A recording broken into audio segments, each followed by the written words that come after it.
2025ஆம் வருடம் ஏப்ரல் 15இல் மாநிலங்களின் உண்மையான உரிமைகளை பாதுகாக்கவும் மத்திய மற்றும் மாநில அரசுகளுக்கு இடையிலான உறவை மேம்படுத்தவும் இந்திய அரசின் உத்தரவுகளையும் நடைமுறையில் உள்ள சட்டங்களையும் ஆய்வு செய்து மறுமதிப்பீடு செய்யவும் அரசுக்கு உரிய நடவடிக்கைகளை பரிந்துரைக்கவும் ஒரு குழுவை அமைக்க வேண்டுமென திமுக தலைவர் ஸ்டாலின் கடந்த ஆண்டு சட்டமன்றத்தில் தெரிவித்திருந்தார். அதன் அடிப்படையில் முன்னாள் உச்சநீதிமன்ற நீதிபதி குரியன் ஜோசப் தலைமையில் மாநில சுயாட்சி பணிக்காக அமைக்கப்பட்ட தனி 3 உறுப்பினர் குழு நியமிக்கப்பட்டது. அதனைத் தொடர்ந்து நேற்றைய தினத்தில் ஒரு குழுவை நியமித்திருக்கிறார் திமுக தலைவர் ஸ்டாலின். நடந்து முடிந்த தமிழக சட்டமன்ற தேர்தலில் 234 இடங்களில் திமுக 164 தொகுதிகளில் போட்டியிட்டது. இதில் திமுக கூட்டணி கட்சிகளான விசிக, காங்கிரஸ், கம்யூனிஸ்ட், மார்க்சிஸ்ட், தேமுதிக 70 இடங்களில் போட்டியிட்டது.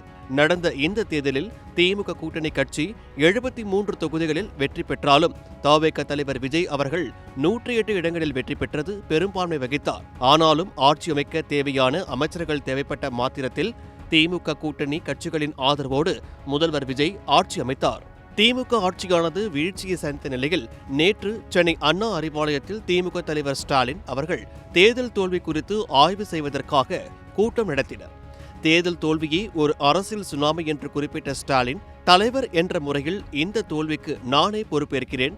வெற்றிகளுக்கான பெருமையை நான் ஏற்றுக்கொண்டால் தோல்விகளுக்கான பொறுப்பையும் நான் ஏற்க வேண்டும் என்று அவர் கூறினார். மேலும் அவர் பேசுகையில், திமுக அரசு முன்பு இல்லாத அளவிற்கு அனைத்து மக்களுக்கும் பயனளிக்கும் விதமாக நல்ல திட்டங்களை கடந்த 5 ஆண்டு கால ஆட்சியில் செயல்படுத்தி இருக்கிறது என்று கூறினார். அவ்வாறு அவர் கூறியதோடு கட்சியின் தோல்விக்கான காரணங்கள் என்னவென்பதை 20 நாட்களுக்குள் உயர்மட்ட குழுவானது அமைக்கப்பட்டு தமிழகம் முழுவதும் சுற்றுப்பயணம் மேற்கொண்டு ஒவ்வொரு தொகுதியிலும் போட்டியிட்ட தொண்டர்களின் வாக்குமூலம் என்னவென்பதை கேட்டு ஆய்வறிக்கை சமர்ப்பிக்குமாறு உத்தரவிட்டார். கட்சிக்குள் மறுசீரமைப்பு தேவை என்பதை ஸ்டாலின் சுட்டிக்காட்டியதோடு அர்ப்பணிப்புடன் பணியாற்ற முடியாதவர்கள் பதவி விலக வேண்டும் என்றும் கடுமையாக கூறியுள்ளார்.